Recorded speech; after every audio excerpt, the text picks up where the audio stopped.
There we go. Alrighty. Ooh, after that lovely little heart flutter. Um, oh, Leo, you put your guess for the tasting order in.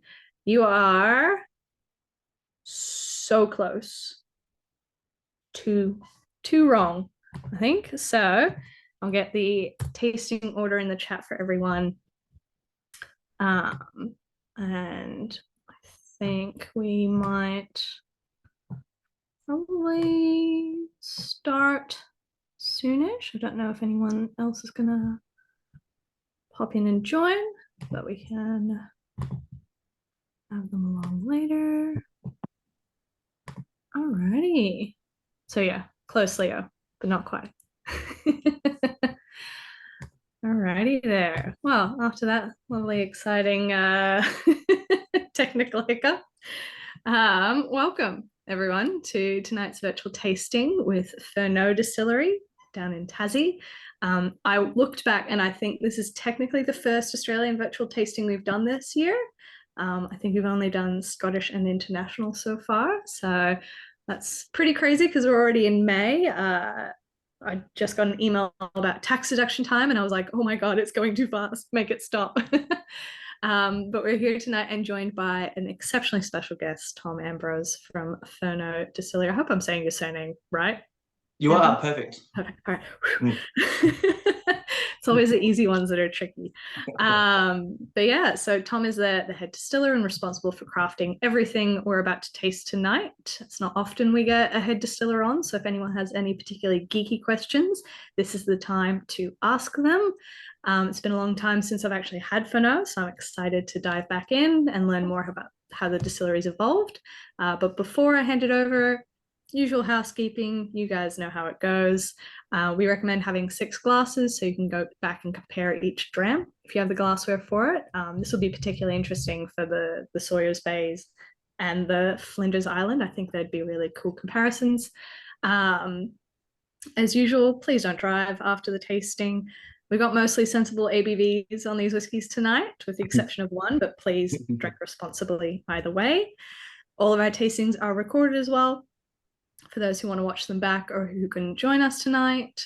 They're up on our YouTube channel, and as the kids say, like and subscribe and all that.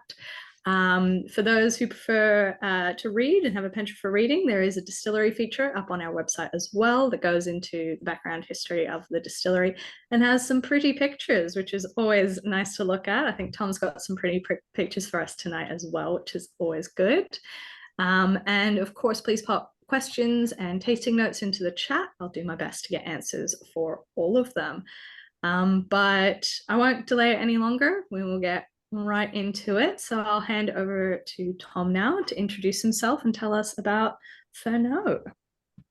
Thanks so much, Emma. Yeah, welcome. And thanks for having me as well. I was just saying, it's one of the first opportunities we've ever had to actually showcase our entire range of single malts at the same time. We opened up in 2019, and like any any distillery making whiskey, it's all about maturation time. So we've had a release here and a release there, but now we are almost 5 years in. So we're starting to get to the point where our stock's reaching real maturity and we're able to have stuff in bottles at the same time, which is super exciting. So we're going to go through the whole range plus a couple of little fun extras. So I'll invite you to grab your first one. We may as well get stuck straight into it. The first one, as we've said, is our Sawyers Bay single malt. And as we're sort of nosing and getting comfortable with this one, I'm going to attempt to share my screen and show you why we call this one Sawyers Bay single malt. Can you see the map, Emma? Yes. Excellent. So as you can see, that's Australia. Right down the bottom is Tasmania. And if we zoom in on it, we can find Sawyers Bay, which is on our little island, Flinders Island, in the middle of Bass Strait. So we're in a pretty remote area. I grew up in Hobart down the south of Tasmania, and I flew over to Flinders Island for the Crayfish Festival because, as you can see, we're surrounded by ocean, so the fishing is incredible. And when I was up there, I was staying at this beautiful beach called Killicranky, right up the north of the island. And I ended up bumping into this guy while I was there, literally my first night on the island, just taking in these amazing views. and we started talking about whiskey, and I brought up a bottle from Sullivan's Cove where I was working at the time, and he goes, "Oh, I'm actually in the process of building a distillery here on the island because I've found peat." And my ears just pricked right up and went, "Oh, okay, this is interesting for Australia." And so we started talking, and he calls it courting over the next few months. So we sort of made a friendship. And then eventually I just said, "Look, this sounds like the most amazing opportunity, and I want to come over there and join you." So in 2019, I moved from Hobart to this little spot right here at Sawyers Bay. So that's where Furneaux Distillery is. Flinders Island's got 900 people on it, so it's a really small population, locales, but beautiful, cool maritime climate. And that's what we're really talking about tonight is what makes up a maritime whiskey. So I really wanted to show you this to illustrate that maritime, obviously, we're in the middle of the ocean. There is nothing when we look out our distillery window until you get to King Island, which is 350 kilometers away, and then nothing beyond that except for the roaring 40s. So that's what we're talking about here. So to the whiskey itself, this one's Sawyers Bay single malt, so unpeated spirit. With these ones, it's all 100% Tasmanian single malt. So Pilsner malt that comes from Joe White, which is the malt house in Devonport, northeast of Tasmania. It was grain farmed all the way around the island. And with the unpeated runs, I like to keep the spirit nice and tight. So a really nice, clean, really fresh spirit, not a huge dig into the faints, the second cut, keeping things really sort of strawberries and cream. It's got this really lovely, bright, yogurty characteristic in the new make spirit. And then just filling whatever I like, really. It's really fun with this one. I get to play around with it. Well, we've got no strict set program for what kind of barrels we're filling. So I like to fill whatever I find interesting and what's available as well and is good quality. So this one, double oak, being obviously two kinds of oak, American and French. American oak bourbon. The bourbon in this case is Heaven's Hill, and French oak sherry, actually, or a pairer. So both of these barrels were coopered down at the Tasmanian Cask Company, which is now no longer, or currently no longer anyway. At the time, they were making beautiful barrels. The bourbon came from Heaven Hill, which, if you know, do a lot of Elijah Craig. I believe they do Woodford. They've got maybe Basil Hayden's. Huge range of really quality bourbon barrels that they produce.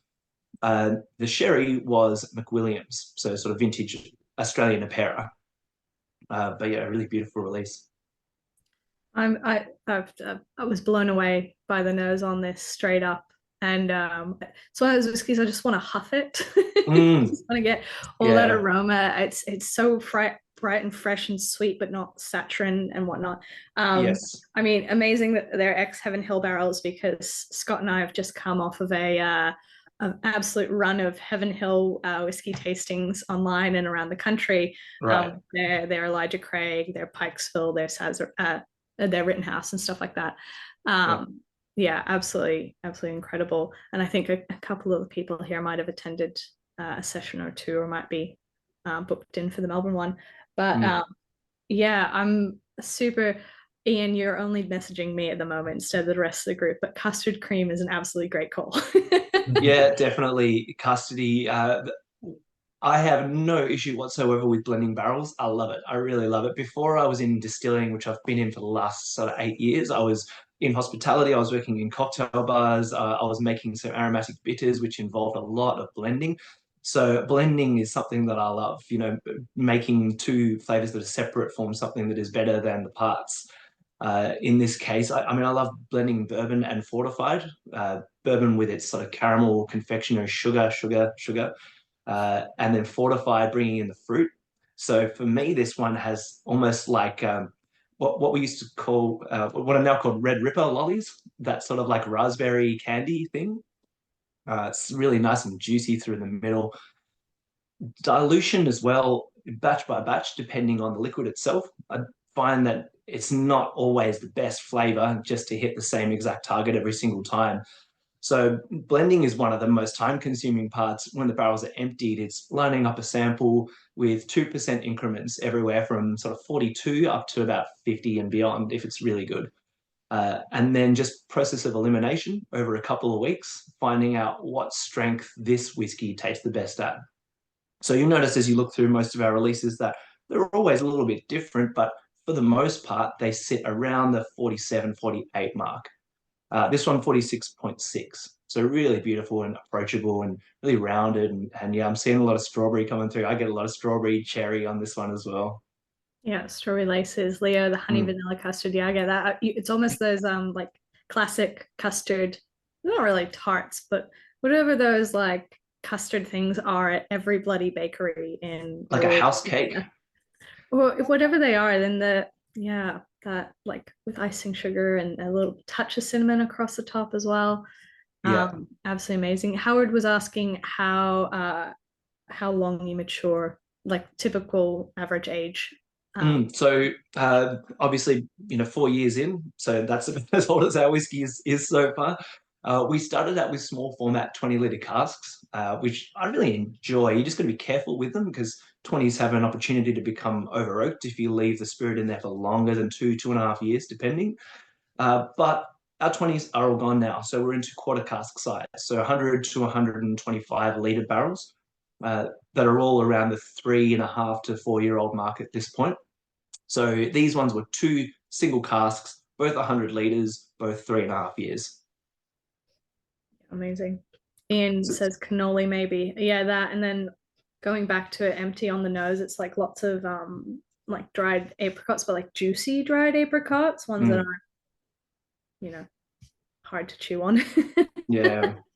um, so David nearly brings up a good point. These are all kind of batches. So it's a talk me through how you do your Sure. releases, because my understanding is they're core releases, but then it's just a batch of a similar composition each time. So the spirit will always be the same, the spirit base. So it's all about what's happened to the grain itself. In the case of Sawyers based single malt, it is always unpeated, 100% Tasmanian barley. In the case of our Flinders Island peated, it's always 100% Tasmanian barley smoked with our own peat only. And in the case of our Smoky wedding, it's half Flinders Island peated malt and half Scottish peated malt. It's the marriage of malt, hence the name Smoky wedding. So those spirits are always the same, but the barrels that we fill them will always change. There'll be similarities ongoing, but the last Sawyers Bay release we had was an unpeated bourbon cask. In this case, it's double oak. The next one we have, I believe, is tawny. That's sort of coming to maturity next. So yeah, the way I like to think about it is sort of like a wine vintage in the way that if you like the style, you're always going to like things about that style. It's sort of bright and fresh and fruity, but each release is going to be a little bit different. On the bottles themselves, we have made it so the main label tells you Sawyers Bay single malt, but the neck tag is something that we print batch to batch. And that'll tell you about the maturity, the barrel, the batch, the strength. And it even has a little QR code on the back that you can scan that takes you to the website where we break down the geeky stuff. We get right into all the, who made it and when and out of what and what's it been sitting in and all that sort of stuff. So it's probably too much detail. I don't know if anyone actually cares, but it's there. It's there for future archives. It is quite cool seeing on the website though, like every batch is just like distilled by Tom. Yeah, that's going to change. We've got new distillers now, but yeah, it was just me literally on my own for the first couple of years, which was pretty incredible because I moved to Flinders in September in 2019, and then 3, 4 months later, the whole world turned to shit. So it was kind of a nice place to be. Flinders Island even had its own moat off mainland Tasmania. So if you think that Tasmania is isolated, we had that to the next level. So we didn't even get a case until way after the world had opened up. So then I just sort of put my head down and, fill barrels. That's all I did for that whole time. And then later on, we had some other people come along and join in too. But yeah, it's probably just a testament to my vanity. You just see my name on all the whiskies because I was the one who was making them. Yeah, no, amazing. So cool. Ian's asking if this is shorter term in a cask. Where do you think most of the flavor comes from? The new make, the barley, the cask. What do you think? Confluence of factors, certainly barley, obviously a hugely important thing. And I noticed that, like I said, one of our expressions uses Scottish malt, and geez, you can tell when Scottish malt is being used over Tasmanian. Growing conditions, soil conditions. We've actually started growing our own barley. The image behind me is our barley field about 6 months ago. That field has now grown to maturity. It's been harvested. We got 10 tons off our own barley crop right on the coast of Flinders Island, which we're now going through the process of malting. One of the big defining factors about what makes a maritime whiskey is minerality. And it's the salt, it's the sort of what the air that's coming into that farm and the soil that's in there. I'm hoping that it's indicative of future batches because it grew like an absolute beast. I really wasn't expecting to get anything out of it. We just put a bit of seed in the ground and said, "I'll see how we go." And Yep. then 3 months later, we went, "Oh shit, we've got to buy a combine harvester," which we managed to find a beat up old 1975 class harvester in mainland Tassie for about 3.5 grand. So luckily, we were actually able to cut that and get it away before the winter came in. But yeah, obviously, I'm rambling. Barley is hugely important. The brew, obviously, super important as well. The yeast strain you're using, we're using M1, so sort of fermentation over about 7 days. Sort of low and slow is the process for our ferment, about 8% ABV. And then, distillation process is always looking for flavor, like flavor and texture constantly. So, distilling only up to 75%, doing slow incremental dilution, and then a lot of treatment after the cask as well. So in smaller format barrels, you get heaps of flavor in the short term, and then balance sort of in the longer term. But then also as you decant the barrels, in my opinion, it's really important to aerate, like stir the spirit around and just let a little bit of those volatile organic compounds blow off before you actually dilute it and get it into bottle. Because if you go straight from the barrel to the bottle, it's all sort of like this, and you open up and it's quite hot and volatile. So it's good to give it that time to breathe.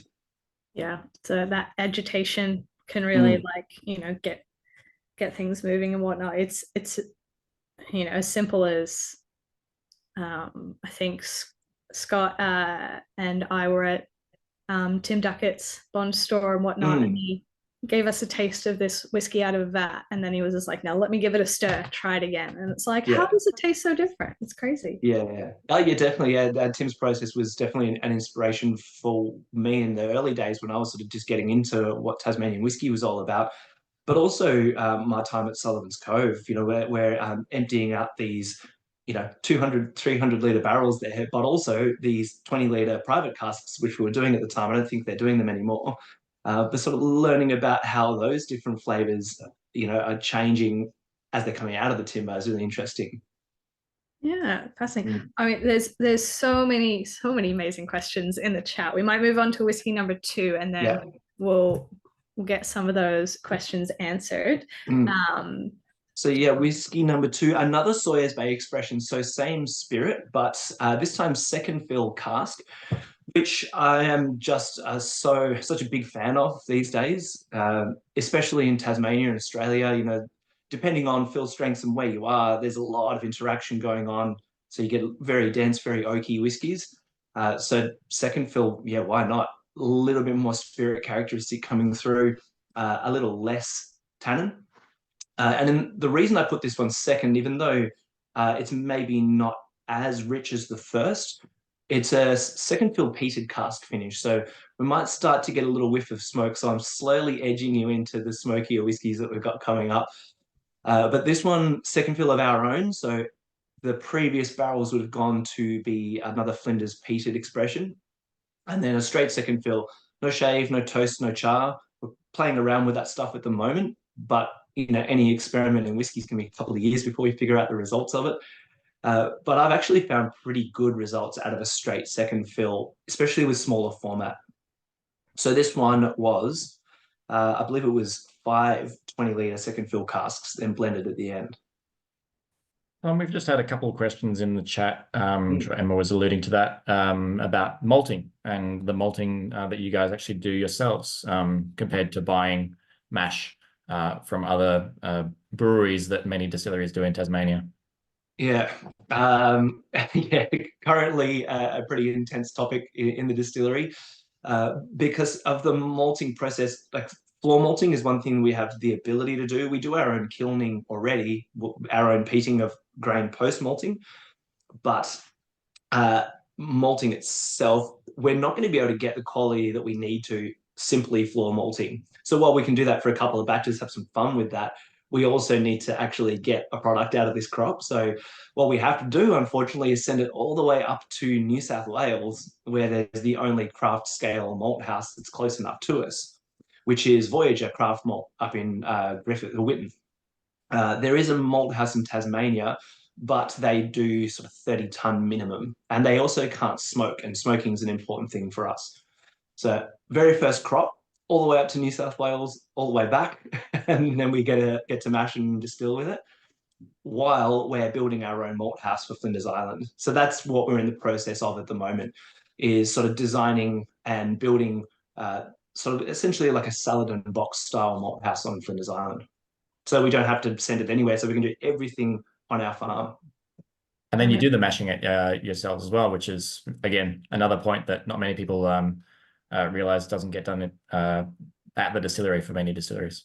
Only just started, actually. Yeah, got to be transparent about that. All the mash so far has been actually done at Launceston.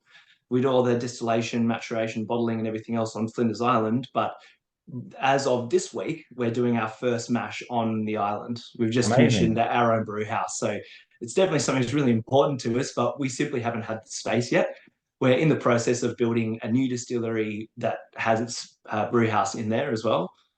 So that's where we're going to be able to take control of the whole process. So by the end of this year, everything going well, we'll be fully paddock to bottle. Awesome. Amazing. That's so cool. Scott was saying, hope the secondhand harvest is better than your attempt at hand sickles. Saw that, did he? Yeah. I think it's one of those things where, it sounds all beautiful and romantic to, grow the barley, hand cut it yourself, hand malt it with like a floor malting, but then you're like, the toll it takes on your body is not fun. With your permission, I'll show you another couple of photos. Yeah, 100%. Because I want to show you what that process was like. So yeah, we like I said, our crop was reaching maturity, and all of a sudden we went, oh crap, we don't have anywhere to put it, this grain, and we don't have anything to cut it with. And so we thought, okay, well, we're going to have to just let it go to livestock feed or something like that. So we were essentially going to just cut what we could. And then, if we can get, 600 kilos, we can do one batch. We can fill a barrel while we're getting everything in line for maybe next year's crop. But as time went on, the barley just looked better and better, and it would have been such a crime to waste it. But yeah, also, like you say, we got the sickles out. So if you can see that's the crop on the island. So right in front of where we're building our distillery at the moment, looking out west into Bass Strait. Seeing if I can, here we are. So in the background, that's the distillery that we're about to move into in the next couple of weeks. Beautiful shots, cutting grain, testing it for moisture content. So that was the point, where the barley is starting to dry out. So the conditions were perfect. It was really dry. We weren't getting any rain. So the barley was drying out really nicely. So we got to the point where we thought we're going to have to do something with it. So I found a European tools importer in the south of Victoria, and I got in touch with them and I bought a couple of scythes from them.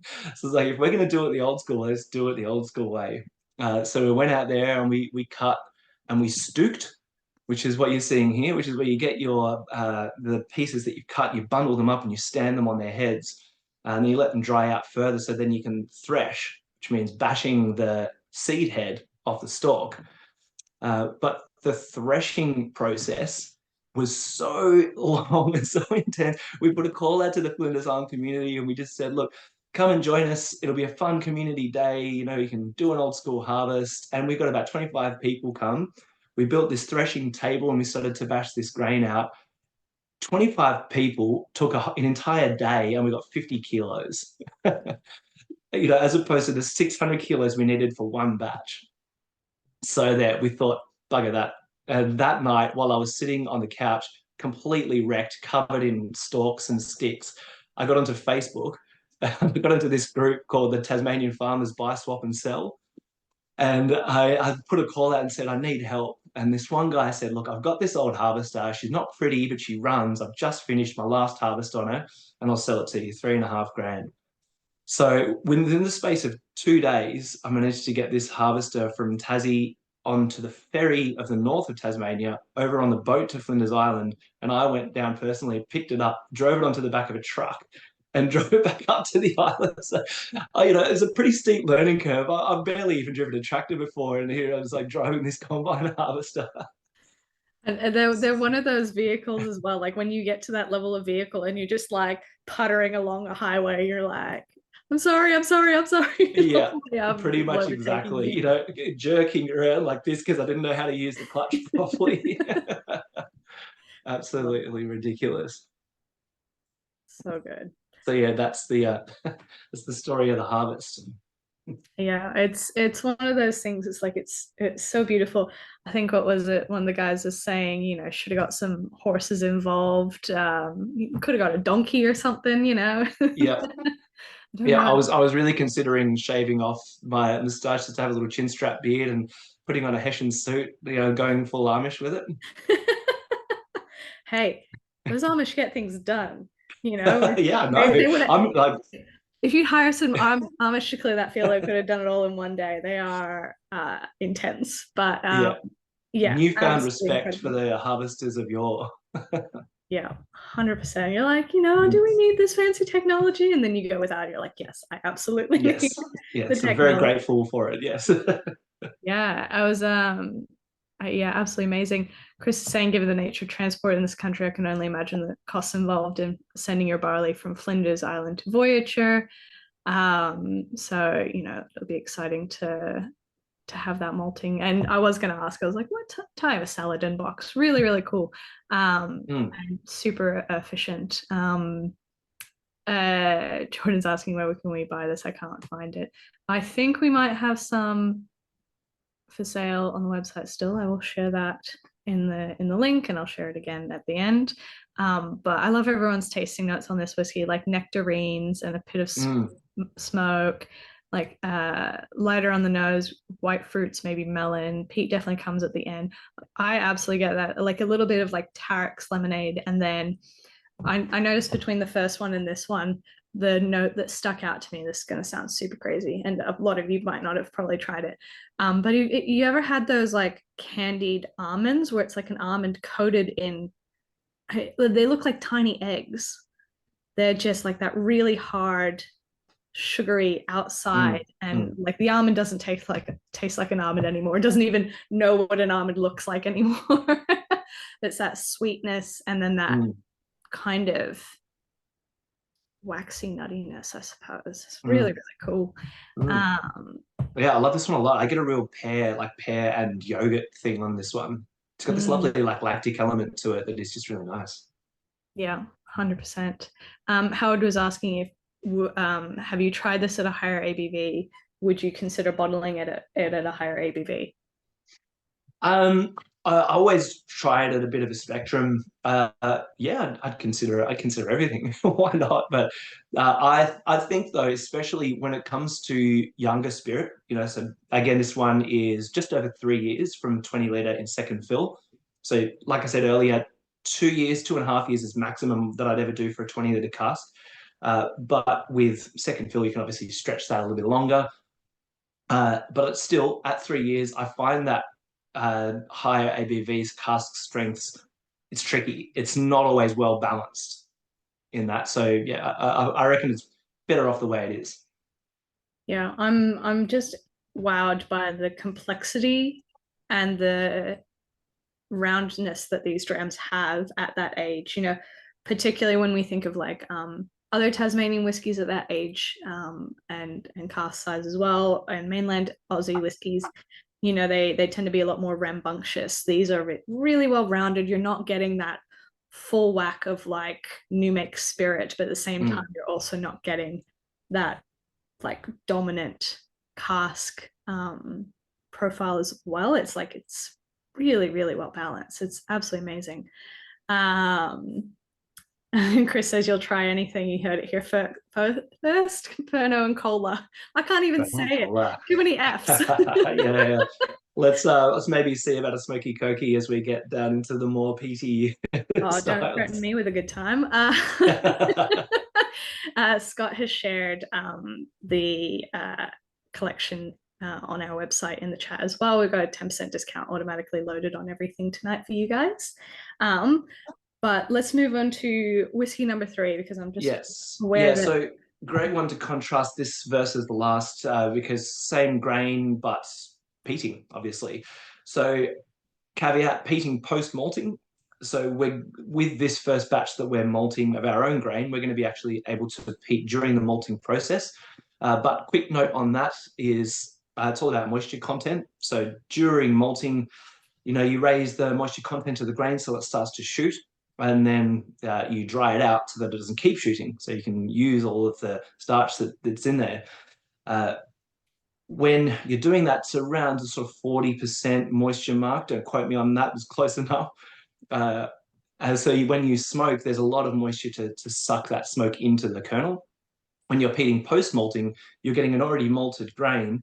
You're then spraying it down to simulate that moisture, and then you're smoking it dry again. So it means that any smoke you get is always going to be a little bit on the surface of the grain. It's not going to have huge draw in. So the Flinders Island peated expressions to date are always going to be a little bit more gentle than traditional peated whiskies. It's there, it's definitely there, but it's a lot more on the finish than it is on the nose or on the front palate. If you wet the grain too much, it's going to turn into porridge. So you just can't do that. So there's that, plus the nature of the peat itself. So ours being coastal Tasmanian lagoons. So you bash through all of this tea tree scrub down these sort of duck hunting tracks, and you end up in these lagoons in the middle of nowhere. And the vegetation that's out there, it's not sphagnum moss like you see in Scotland or Ireland, or you've even seen in central Tasmania, a la the peat that they've used in Lark's whiskies. It's Tasmanian coastal, so it's tea tree, melaleuca, it's tussocks, it's these succulent swamp marsh herbs that look like grass, but you get really close and it's actually this little salty herb. So the flavor of the peat itself is pretty different. When you're burning it, it smells similar because peat is, it's almost like coal, but it's not just carbon. It's carbon, it's nitrogen, it's sulfur, and it's various other organic compounds that make peat and not just smoke like wood or coal. So that's the process of this grain, simulating what's going on in a malt house, about 200 kilos in like a modified box trailer with a wedge wire base, and then underneath lighting a peat fire and smoking that grain over the course of about 2 days.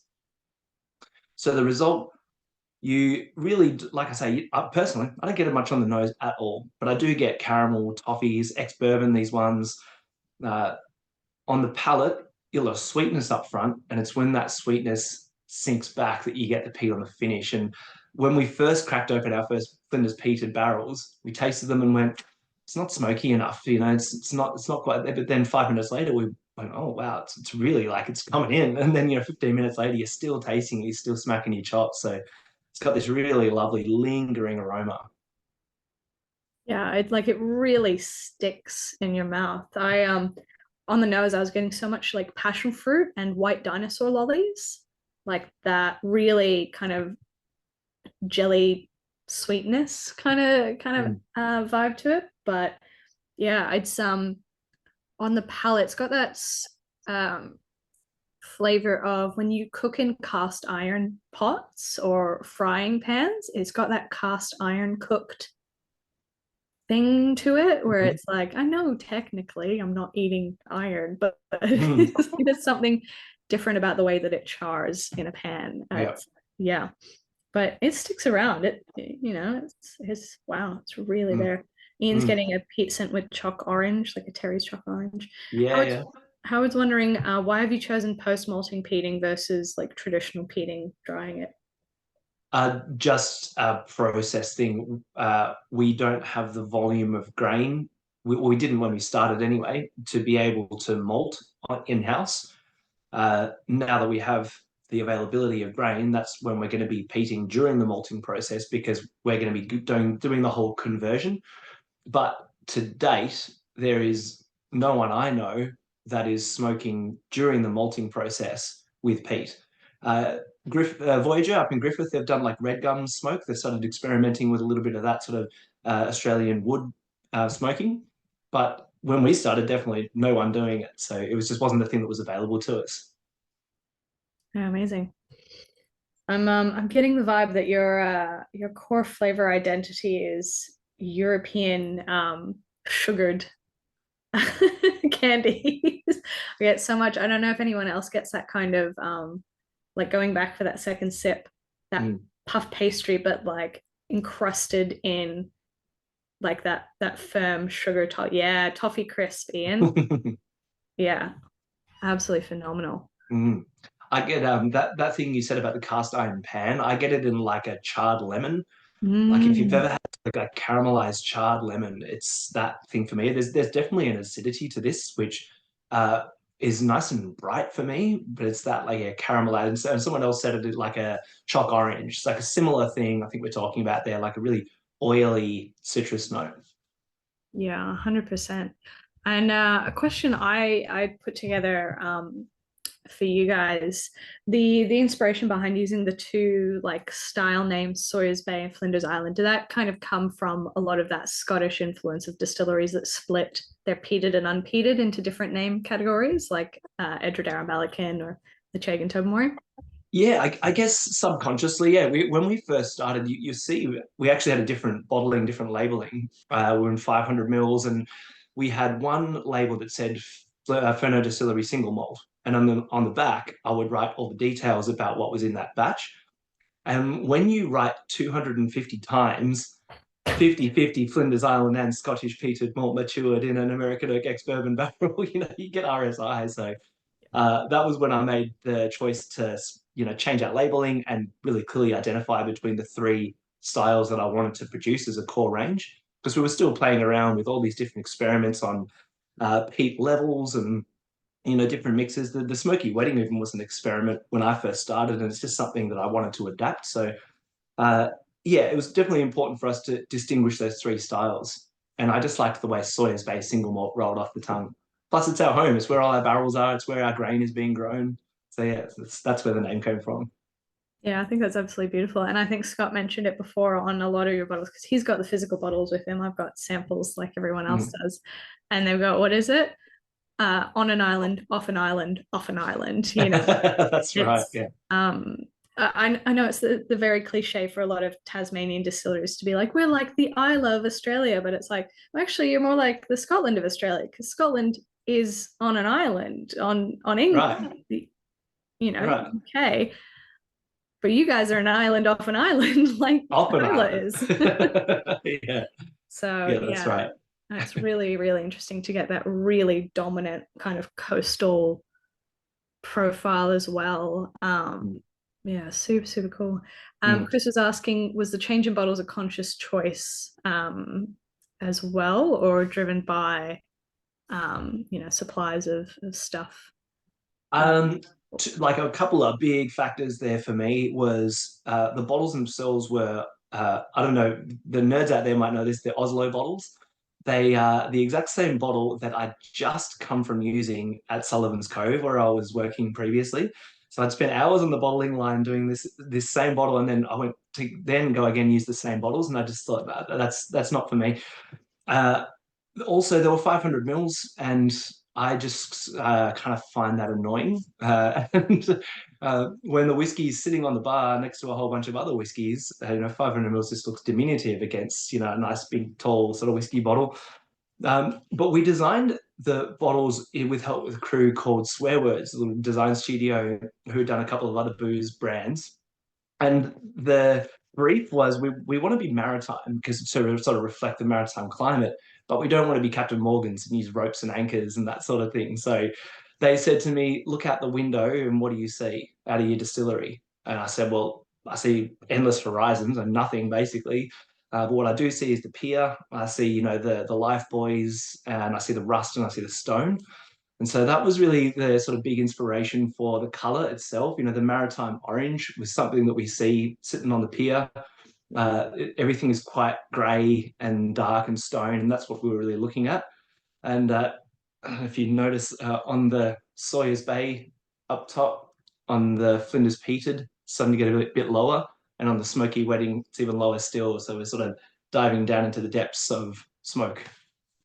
Yeah, amazing. That's so cool. I think yeah, I do remember the old bottles. Everyone and their dog was using them for a while, and a lot of brands still are, and it's great to have like a convenient, consistent bottle. But I think that there's something to be said for standing out on a shelf, like you said. It's, you know, it's such an important thing to think about when you have like, there's something kind of fun about an identifiable bottle shape like Jura, the wine style, you know, wine region Jura is really famous for its bottles that have a big Jura stamp on them.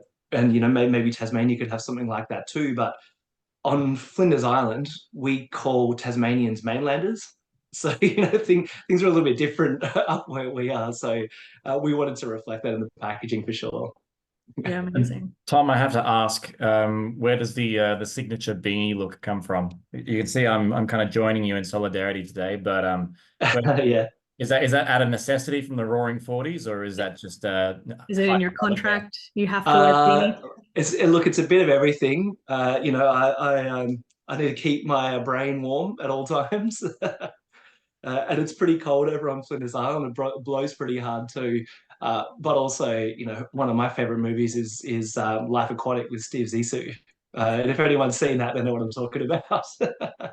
You know, inspired by Cousteau, Jacques Cousteau. I love it. So good. Yeah, no, Leo's saying distinctive package is a great selling point. And yeah, I'm absolutely enamored with your bottles. And yeah, Chris, it makes sense. Think about how Chambord stands out. Yeah, 100%. It's yeah, it's so great. Rob's asking, shouldn't it be red? No, the colors on the label are orange. Ian left his beanies in Scotland after moving to Perth last year. Fair. I can imagine you probably don't need beanies in Perth, whereas us here in Melbourne and edging towards so the Roaring Forties is the winds that hit across, you saying? Sorry. Yeah, Roaring Forties is a known sort of weather pattern. It's a system that comes around Australia and just bashes through Bass Strait and through Tasmania as well.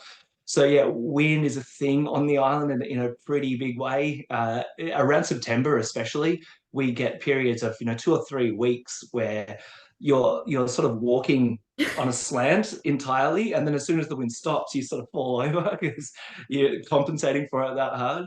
No one parks too close to each other because as soon as you open the door, it just gets ripped off and smashes the car of the person next to you. It's definitely a big thing. Yeah, that's wild how and particularly as well how something like a wind can make it feel so much colder than it actually is. I've lived in places with snow and I'm like, Melbourne is the coldest place I know of. Right. We get a fraction of what you guys get. Yeah. And also, Flinders it's an incredibly beautiful place. It's outdoors. Like there's 2 pubs, there's 2 shops, there's 1 bank. That's about it, 1 cafe. And then there's the Flinders Wharf where we are. Not much else. So, generally your lifestyle is outdoors. It's fishing, it's walking, and it's, really enjoying nature. So when there's gale force winds for 2 weeks in a row, everyone gets kind of ropey. Yeah, I love it. That's amazing. Well, let's move into the Smoky Wedding whiskies. So this is like another core style you're That's right. Yeah. So Sawyers based single malt, Flinders Island peated, and then Smoky Wedding is the third in the core range. So we basically break our production throughout the year of New Make Spirit into a third of each different style. So 2/3 of our production is peated, and one of that is Smoky Wedding. And the idea for this one, so the founder of the distillery, actually his name is Damien Newton-Brown. This is the guy who I met when I was on Flinders Island for the first time. Damien and Howard, they are childhood friends and business partners, and Damien owns the property where the distillery is. And so it was his idea in the first place to lay down this spirit style. And it was really like just sort of playing around with peat flavour. You can use 100% Scottish peated grain in your whiskey if you want, but in my opinion, at that point, you may as well just go and buy a Scotch. So, while that's my opinion, I also sort of like to play around with the flavours. That what's a traditional, peating during malting sphagnum moss Scottish peat going to taste like when it's put next to a Flinders Island featuring post-malting, earthy Tasmanian vegetation. So that was really the drive behind it, but turns out really tasty. Like that earthiness, that back palate in the Flinders peat, bolstered by right up front, bright on the nose, bright on the front palate, a little bit more like cresol iodine from the Scottish peated grain, really balances beautifully. The Tasmanian malt, softens the Scottish malt. It gives it this honey, sort of spreads out really the malt flavor. And yeah, I just think they complement each other really beautifully. So same process. We just mix 50-50 grain in the mash bill. So we literally mill in together, mash together. So they're integrated right from the start. Distillation, so wash run, spirit run, 75%, and then into cask at 63.4. This one was actually the only batch of 50-litre barrels I've ever done. It was something that was available to us at the time. I was using 20s, I was filling 100s and 200s, and then these 50s just came along, and I thought, well, why not? Give them a try. I ended up moving into larger format after that, so it was the only batch we've done, but 50-litre, again, Heaven's Hill, American Oak Ex-Bourbon, at 3.5 years, these ones. Yeah, wow. Ian's just asking, is it Highland Peat, Isla, or Aberdeenshire? Do you get it from Baird's Malting? Yeah, so there's a couple of Scottish peated suppliers, but only a couple. Baird's haven't supplied for a while. We're using Simpsons at the moment, but they've recently stopped. So, but at the time we were buying Baird's, and Baird's Scottish peated malt comes from their Inverness malt house. So it's farms in the sort of northern Highlands region. Yeah, amazing. This Chris likes how it meshes together to make a song greater than the parts, like you said. Rob says the cask strength should be called Drunken Wedding. It's beautiful. It's very elegant and delicate. You can if you gave this to me blind, I would probably say it's from somewhere like Ardmore or one of those like Highland peated style Scottish whiskies. It's got so much butteriness to it. Yeah, buttery, definitely. Yeah, that almond thing, I will figure out what those goddamn almonds are called. But that almond thing still comes through right at the end, like almost as a marzipan kind of note as well. And this is how wedding cakes taste before the smoking man. I'm using that. I'm definitely using that. Yeah, there's quite a few people recreating recipes from the 70s and 80s that deserve to be left there. But this I can get behind that, yeah, it really has that, like, not fondant, but like that really heavy kind of cakey Jordan almonds or sugar almonds. Okay, that's what they're called. Yeah. Jordan almonds. Yeah, because they're from like the Middle East area and whatnot. That makes sense. But yeah, there's something to this that just intrigues my brain. It tickles that right part of my brain where I'm like, it's peated, but I could easily smash through like 3 glasses of this in a night. Yeah, there's a Moorish quality to it, which I really enjoy because I love smoke. I mean, it's a divisive thing, we know, but one of I think the first whiskey I ever drunk was Ardbeg 10, and that was sort of my introduction to whiskey, and I just loved it ever since. I love peat ever since. I loved smokiness in whiskey. I love smokiness in everything. I love mezcal, anything that's got a little bit of smoke to it. But for this one, there's that butteriness and that sweetness, which means that, yes, it's smoky, but it's not astringent. It doesn't dry you out. It doesn't sort of tear your palate apart. It's really quite buttery and moorish.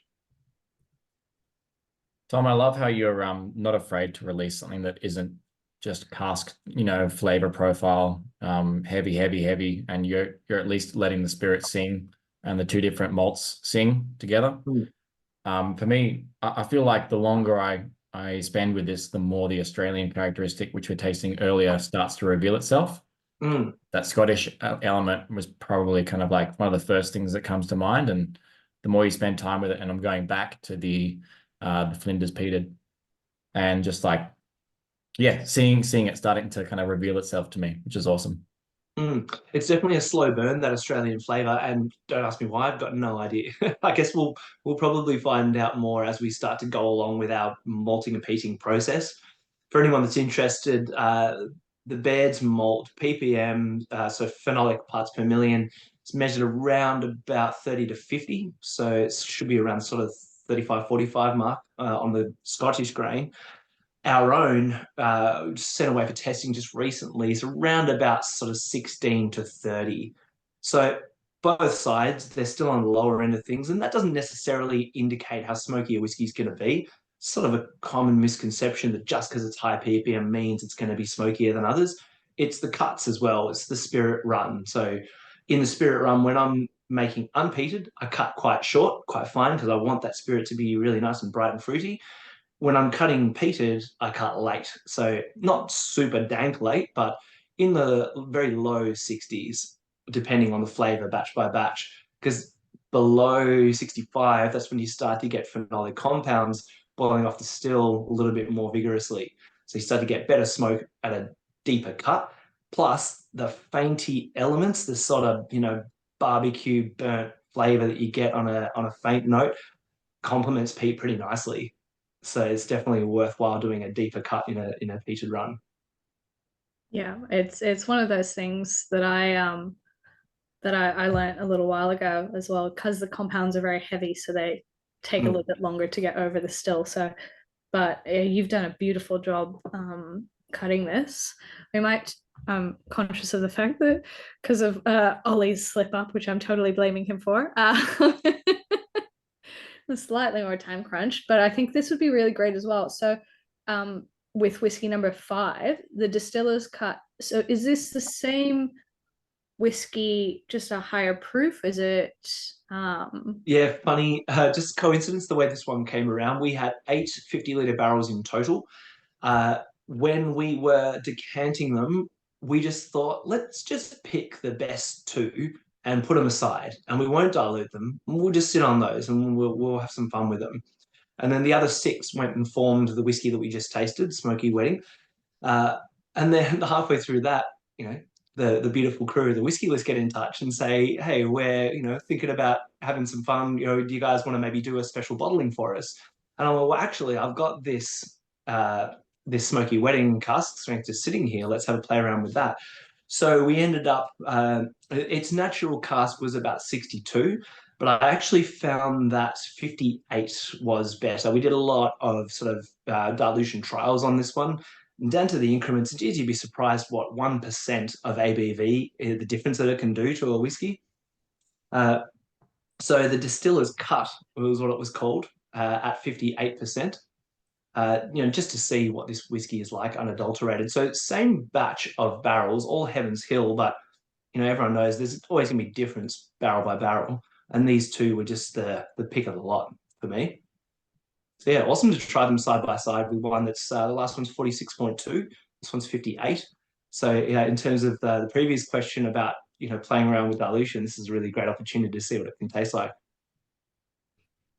Yeah, us at the Whiskey List, we absolutely love like the concept of a distiller's cut, which is almost cask strength, or pretty much as near as damn it to cask strength, but it's just where it tastes the best at that super, super high level. And 58% almost ends up being the number 80% of the time, am I right? Yeah, right. Yeah, right. I wonder if there's something in that. Yeah, it tends to be that kind of sweet spot. Yeah, it's one of those things it's that pairing of viscosity. And I think that this isn't like necessarily heavier for the ABV. It's not as deeply viscous, but it definitely has this more kind of everything's pitched to 11, with each of the flavors, I feel. Chris was saying before, almond nougat. There's so much nougat across most of the portfolio that we're trying tonight. Most of the whiskeys, the samples, I don't know. Yeah, the density comes up in a big way. The richness comes in really nicely. That last one has a really nice softness to it, but this one comes in a little bit more bold. And there's one big difference between this and the last. So every whiskey I make is non-chill filtered, but every whiskey obviously goes through some level of filtration to get clarity in the bottle. So I'll let the whiskey sit and settle. It can take weeks, sometimes more than a month, which is really frustrating when you've got no whiskey to sell. While that's happening, all of the fats and oils that have come out of suspension all sink down to the bottom. And then we'll rack the clear liquid off the top all the way down to the last 5 or so litres. And then we'll take those out and pass them through a paper filter. So some fats, some oils, some little bits get caught in the paper filter and don't go through to the final product. Still nice and fatty and oily, but there is a low level of filtration there. With this, at 58%, those solids don't come out of suspension. So you never get a haze in the liquid, which means you don't need to filter it at all, which is great. You get all the fat, all the oil, everything 100% in the glass. So yeah, that's a significant difference in the texture between this and the last one. As Leo says, he says it's flocking good. Flocking good. Exactly. Yeah. We've done bottlings with Overeem in the past of their heavily flocked spirit. I actually saw their distiller Richard the other day, and I was like, "Are you working on a jar of just flock butter for me?" And he was like, "Yes, I have it. It's coming." I'm like, "Yes, amazing." Yeah, I've drunk flock shots before. It's delicious. And I also have a jar that's like my mother stock, where I scrape a little bit off the filter and just chuck it in there and do it, as we go. Someday we're going to make some sort of whiskey oil chocolate or something or other. Yeah, it's the alcoholic's sourdough starter. Yes, exactly. I love that. Yeah, this is incredible. Like that ABV really brings that grassiness out even more predominantly as well. Leo said he loved number 1, but this is off the scale. Howard Ware says it's superb. Rob McKenzie has totally won all the tastings for the year with the quote, "I play around with dilution of my bloodstream." Wow. Incredible. Ian was wondering if you can use those fats and oils for flavoring food or wood chips on a barbecue. Is that something that you've looked into, bringing those fatty flock acids across into cooking? Oh, yeah, definitely. I am yet to find the confectioner who's up for the challenge. But yeah, I think the way I want to do it is chocolate, definitely. I mean, you can do anything, I guess, but the way it is this really mysterious looking grayish sort of sludge, which is the fat that comes off the whiskey. That's the flock when it's concentrated. So yeah, but ours so far carrying a huge amount of peat, carrying a lot of that profile. So it's definitely got some smokiness. So yeah, I'm thinking, yeah, someone said fudge, smoky chocolate, definitely down those lines. You just gotta find a precocious bartender who's really into their really into their food science and chemistry. Yeah, or a chocolatier with a drinking problem. Yeah. Hey, there's this really amazing food scientist up here in Melbourne. She's all over YouTube, so maybe reach out because she'll know the chemical deets of how to get it into chocolate. And I've just thought of the perfect name. It's going to be called Flocklet. Love it. Trademark. No one steal that one. I love it. I love it so much. Yeah, absolutely incredible. And then I suppose last whiskey of the evening. Absolutely incredible. This is a cask sample that you have kindly shared with us, a little sneak peek of the next Flinders Island kind of release. That's right. Yeah, I don't know if it's exactly the same as the information I sent, because I'd planned to do a cask sample, and then I got into the Bond store and I went for the cask I was going for and tried a couple on the way there, and I sort of got waylaid halfway along because I found this barrel that it just blew my head off. And it's got kind of a funny story. The timber itself is from Seppelt's Fields, a vineyard in South Australia. Many people probably know, really famous for their port and their sherry. Might have heard of Lark's release Para 50. It was from some 50-year-old Seppelt's Field casks. This is actually the same timber, so same batch of barrels. So 50-year-old, 50-plus Seppelt's Field sherry, a Para. very, very old timber and was sent to us coopered down to 100-litre formats by Tasmanian Cask Company. But my guess is that the timber was so old it was kind of brittle because halfway through the maturation, the staves snapped. So we actually came out of these barrels a few years in and found them just pissing whiskey out the side, which was a bit of a travesty. So I had to roll them over pretty quickly, decant the spirit out, and send those barrels away to get the staves fixed. But in the meantime, from Flinders Island to Tasmania, all the way down south to the cooperage time, all the way back up to the island, I didn't have that time to spare. So I thought I want to put this liquid back into barrels so I don't miss all that maturation time. But I don't want to put it back into a sherry barrel because that will become too syrupy, too sickly sweet. So I had some Maker's Mark barrels at the time, so I put them into those. So what we're calling this one is double oak, but it's not two barrels mixed together. It's the same whiskey passed between two barrels. Not quite a finishing, but the same concept, I guess. But in terms of the quality of the timber, you couldn't get much better. We're talking proper vintage sherry. I much prefer older sherry rather than seasoned casks. I find seasoned casks, the flavour is very superficial and does become quite syrupy. Older oak, deeper penetration, you get a much better sort of flavour from those barrels. And Maker's Mark's one of my favourite bourbons. Super, porridgey, like brown sugar melting on porridge. I love it. So yeah, anyway, this one was a sample from those casks. It's still a cask strength, which is 61.1 for this one. So these barrels have just been decanted, but this is it unadulterated. Yep. I don't know how whoever printed our labels, it is not 47.9% like our labels say. It is 61%. That was a typo on our end, but holy crapola. Yeah, I got the sample bottle here with the cask sample label. And yeah, definitely 61.1. Yeah. Yeah.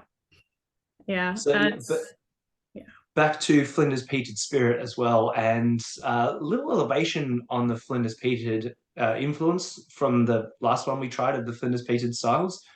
Get a lot more of it coming in on the nose this time, which is a really pleasant surprise. It's like on the nose, that nougat hit me again, but then on the palate, it's that like coffee syrup. I guess so much incredible coffee syrup. And if you guys haven't been to Seppeltsfield Winery over in the Barossa, their casks are insane. They've got a library of barrels that are still full of fortified wine that date back to the late 1800s. It's the oldest continuous port cask library, I suppose, in the world. Absolutely incredible. Yeah. So it's insane. We're so lucky to get those barrels. Fortified wine barrels are hard to come by at the best of times, but to get proper vintage, Australian sherry timber was just amazing. Yeah, I'm like, who did you have to shank for that one? Yeah. This reminds me a lot of, there was a Cowlila Hermitage cask quite a few years ago that like almost went towards that like bacon puff balls or whatever they're, bacon balls, whatever. But on the nose, but then yeah, as soon as sipping this, it's just tiramisu, Ian, is a really great call. It's that like coffee sweet creaminess thing, and this is so dangerous for the ABV. It's so easy to drink. Emma, I think you're so right. Like Kalila has a red wine, I think a California red wine distillers edition, which I'm very much reminded of tasting this. The peat is coming in like lots of different waves. It's awesome. And then the port characteristic for me is like the whole way through. Just awesome. Yeah. Yeah. Howard says, this is ready as is, bottle it and send it to me. Leo wants this bottled as is at cask strength as well. Yeah, absolutely incredible. Crispy says there's a winery in Perth named Mansfield. Love to see what your spirit could do in one of their fortified barrels. That is one interesting thing you were saying before, that you had the McWilliams barrels and the early ones. I've heard McWilliams is stopping production of their Apera. Are you going to be sourcing from other fortified wineries around Australia or whatever you can get your hands on? It's such a constant battle, the availability of casks in general. A lot of distilleries and sometimes small producers like us get overlooked by bigger producers and they don't have the buying power. So yeah, it's a real battle. I've been super lucky recently. We managed to, in one of our trips up to Voyager, which basically you drive from Melbourne and you go straight north for about 5 hours and you end up in the middle of the Riverina. We went past a vineyard on the way up there, and I just put a call out and said, look, I've got this distillery, need barrels. Have you got anything sitting around? It was in the Rutherglen, and I know they do really good fortified wine in there. And I actually managed to secure a supply of 30 puncheons, 450-litre barrels from a Muscat Solera. So these barrels have the Cooper's stamp on them from Shahinga Cooperage, which have been going in Rutherglen since the gold rush. Like, these barrels are old, old, old. It's European oak. It's beautiful. So we just happened to be there at the time when they were reshuffling their Solera system. So we're all right for the short term. But yeah, please drink sherry, everyone. Drink sherry, drink port, make it really, really popular so that people keep making it so that we keep getting barrels so that we can make whiskey. It's all Yeah, cyclical. 100%. We need to be drinking more Australian fortified wines and just fortified wines in general. My husband's doing all he can. Yeah. He'll go through a bottle in a few days. But I take it either Pfeiffer's or All Saints was potentially one of the wineries that you hit up.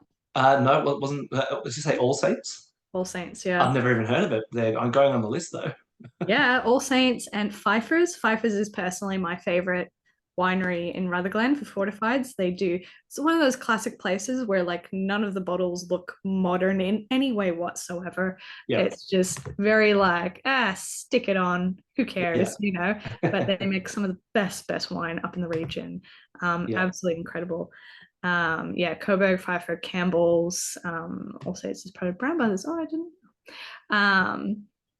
Oh my God, so many amazing. So yeah, puncheons, and they're so nice. They're so massive. So I've got to estimate, I don't know, 10 years before we can get anything out of those barrels. And I just can't bring myself to cut them down and make smaller format for shorter term maturation because they're too nice. I might try finishing in one of them just to sort of see what we can get, what kind of flavors we can expect. But for the most part, they'll be single cask long term. So we'll see you in 2038, maybe. I don't know. We'll see. Yeah, amazing. A couple more questions in the chat from way back, and then I'll run the poll for everyone. Actually, I might do the multitask. Oh, I could do that. So I'll run the poll for everyone. You can vote for your two favorite. I think this will probably be one of the hardest polls for people to pick out of any virtual we've done. Howard was wondering how the name Furneaux came about. Flinders Island is actually one of 52 islands that make up the Furneaux group. So there was an explorer by the name of Tobias Furneaux who charted around the south of Tasmania up to New Zealand. And on his way past, he sighted the islands and managed to put his name on them. But they used to make up a land bridge that went from Wilson's Promontory through to northeastern Tasmania. But when everything flooded and all the land bridge got broken up, the remaining is basically what were the old mountains in the middle of the sea. So Flinders Island is the biggest. There's Cape Barren Island, and then there's 52 other islands that make up the Furneaux group. All of them Flinders Island was the last one that was populated. There's a really incredible history. It wasn't an Aboriginal settlement, but it was one of the last places that Tasmanian Aboriginals were taken when they were all rounded up after the end of a really bloody war. So it's got a really incredible and interesting history, and it's just an amazing place. I recommend it for a visit. You can fly out of Melbourne, out of Essendon Airport, or out of Tasmania, and it feels like you're flying into Jurassic Park. You're in a tiny little 19-seater plane, and you're just flying into a mountain that's in the middle of the ocean. It's incredible. Yeah, there's nothing better with the propellers on it and everything. Yeah, definitely. The first one I flew in on was a four-seater, like the mail Awesome. plane. So Yeah. I was sitting next to the pilot with the controls at my knees, just trying really hard not to touch anything. I love those. They're much harder to pilot, but I personally know that if you have a good pilot, they're the safest, way safer than any of the big ones. But Definitely, it's basically a bus, and it's only about 1,000 meters up, so it's just going to float down. You just jump out, it's fine. exactly, little sky bus. Yeah. There was one question from way back asking, are you particularly inspired by, I mean, obviously location-wise and profile-wise, are you inspired by distilleries like Brookletty and Springbank, I think? Yeah, definitely. Hugely so. In style as well as liquid. Brook Lady, obviously, I can see the bottle behind you, and the teal bottle. I mean, what a hugely bold choice to make in a pretty traditional industry at the time. And Mark Rainier, the ex-CEO, now CEO of Waterford, his drive on terroir and making sure that the grain is important is hugely important to us. It's something that we're really passionate about as well. For our location, it's mostly based out of necessity. Someone brought up freight earlier. We pay something like 60, 70,000 a year just in freight to operate our business. So building everything ourselves, farming ourselves, malting ourselves, it's not only important for flavor, but it's hugely cost effective as well. So yeah, all those things are really important. And yeah, definitely inspired by, I mean, one of my favorite, favorite whiskeys ever is Kawila. And so when we bottled this bottling of Smoky Wedding, that was sort of the closest that I've ever gotten to that flavor profile, and I was so happy with it. Salty, briny, smoky, buttery. Mm. Yeah, absolutely amazing. Well, thank you so much. I think the last people to vote are actually us, Scott, which we can't vote, unfortunately. And honestly, I don't think I would want to vote because everything is so incredible and so different and unique. But I will share the results and drum roll, please. I am not surprised that the work in progress. I don't think it's a work in progress. I think it's ready to go. Getting a lot of that. I better rip a few liters out of the vat so that we can get it into cask strength bottling right away. 100%. Yeah. And then the Distillers Cut Smoky Wedding coming up behind. Absolutely incredible. Scott, do you still have oh, there we go. I found the link. Like Scott posted before, I've just shared the link again as well. We've got 10% off all the Furneaux whiskies on the website for tonight. Thank you so much, Tom, for joining us. I love when we have people who are just supremely knowledgeable in their craft and can answer all the little intricate questions. They're some of the best that we get, and it makes it such an engaging conversation that we can pick your brain for all the things that we could possibly want to know. And these whiskeys have been phenomenal. So thank you so much for lending us your time tonight and joining us. Leo's already asking for a private bottling of the last one. He doesn't want to share. Yeah, thanks so much, guys, for having me. Being on Flinders Island is great, but it's definitely isolating. It's not often that we get to jump off and mix it up with the punters. So thanks everyone for tuning in tonight. Appreciate it. Yeah, and hopefully, a couple of people are more inspired to take the tiny hike down to visit you guys. But yeah, thank you so much for everyone for joining us tonight. Tom and Scott, if you want to stay on a little bit later for a debrief. Otherwise, I will leave everyone to their evenings, and I will look forward to seeing you all at the next virtual tasting. Take care, guys.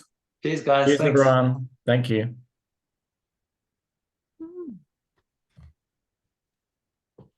So good. That cola is not coffee note is just bonkers in the best way possible. Yeah, big fan. And yeah, hopefully not too late to rip a bit out for cask strength. If not cask, it'll be up there still.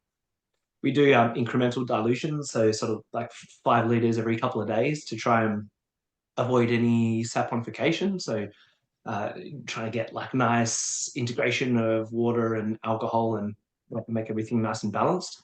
I think Scott wants to ask a question. Yeah, go for it, Scott. I didn't want to ask a question. I just wanted to say good to see you again, Tom. You too, mate. Yeah, I knew I recognised you out there. Been a while. Yeah. No, I was really happy when you guys like did your first crop and that, and I had a bit of a laugh when you tried to do it with the hand sickles and stuff like that. And I thought you guys are going to be there for 6 months trying to get that crop in. I mean, they did it like that back in the old days. I thought, how hard could it be? It turns out really hard. Yeah. And how are you and the missus going, mate? You're loving living there still? Yeah, good. We're sort of bi-coastal at the moment, so we're sort of back and forth to Melbourne actually a fair bit. Because we've got a couple of guys over on the island as well now. So Ian, who's a distiller, and Ben, who's a brewer. So Ben's come over to commission the new brew house we've got, and so now I can actually spend a bit more time doing some sales, which is great. Yeah. Getting it out to doing things like this and out to bars and bottle shops. It's good. Mm. Yeah. We didn't have the Petters thing this year. We had it. Oh yeah. Tarraleah. Oh yeah, that's right. So yeah, the vintage one. We had an old and rare event. Yes. Yeah, there was some amazing whiskies there and stuff like that. Yeah, it's funny. When I was at Sullivan's, we were tasting, in preparation to release these 25-year-old casks. So yeah, I've tried a couple of the whiskies and super interesting, really, really, unusual stuff there. Yeah, it's interesting looking at your ABVs because they're very similar to that Sully's. It must be that sweet spot like that, you look for or something. Yeah, I don't know if that's nature or nurture, if it's something that I learnt there and have now adopted for myself because I like it, or if it's something that particularly sits well for Tassie or the distillation. I'm not sure, Yeah. But those last two, they were crackers. Lovely. That last one, yeah, put a bottle aside. I'll get one of them for sure. Yeah, well, the whiskey I'm already getting a Distillers cup, but I think it's cheaper tonight than what Chris sent me the bill for. So I might have to work that out. Or just get two. Yeah, exactly. One for now, one for later. Yeah. But I was going to get one of was it the first one, the double oak? I was getting that from, I think from you guys direct or something, but I might get it from Whiskey List. It's probably a better price, to be honest. Oh yeah, go for it, mate. Yeah, why not? It's probably cheaper to get it from them as shipping from Flinders Island can be a bit of an expensive affair as well. So go for it, mate. No hard feelings. That's it. Free shipping in Sydney. Yeah, that's it. But no, that was really, really good. But good to see you again too. Yeah, you too, mate. Love the backdrop of your barley crop there. Yeah. It's just at the moment. What's the real backdrop of where I am right now? Yeah, just a white wall. It's boring. Oh yeah. I'm just inside because it's cold and dark out there. I was gonna say, where you have the distillery right down near the water where it is currently. Are you guys going to be using that like as a bond house or anything like that? You're just completely getting rid of it? Yeah, we're moving out because they're actually turning it's a restaurant sort of co-working space thing, and we're leasing the end of that building. So they're actually going to turn it into accommodation, and we're moving out entirely to the farm. And mate, you're going to absolutely lose your head when you see what we're building out there. Yeah, it's just a shed, but it's a pimped out shed. It's the cellar doors being fitted at the moment. I definitely want to get over there and check it out and stuff like that. But well, mate, comes end of this year, because we need a little bit of time for the grass to grow back. It's a bit of a construction site still, but by that point we'll be in full swing. It's going to be amazing. Yeah, but that spot you've currently got, it's almost like that Warped Harbour sort of feel, where you could really have that salt air and everything getting in there, and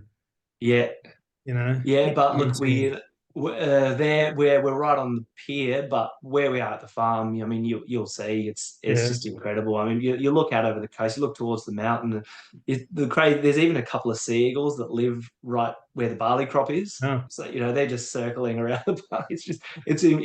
It's really unbelievably picturesque out there. Keeping all the vermin away from your crop. Exactly. Yeah, it's great. I Yeah. love seeing the birds Yeah. of prey out there, getting the mice off it. That's it. Yeah. Do you have like is it like, well, not mainland, like, but is it like Tasmania in the sense, do you have many like snakes or other wildlife out there? You still got all that? Yeah, got all that. Yeah. We don't have foxes. We don't have rabbits, which is Oh, great. okay. We don't have Tassie devils, but we've got wallabies and everything smaller like Yeah. potoroos and bandicoots and all that sort of thing. Okay. And there's only 3 types of snakes that live on Flinders Island, and they're all the most poisonous snake in Australia. There's even a breed of snake that lives on an island just off where we are called Chapel Island, called All Chapel right. Island tiger snakes. Yeah. Google them. It's a real thing. They grow to about 1.5 meters long and have the most poisonous venom Oh, because wow. they can only feed once a year on mutton birds when they roost. It's scary. It's infested. Wow. I guess they got to make their first kill just right, don't they? So that it's Yeah. out on a feed.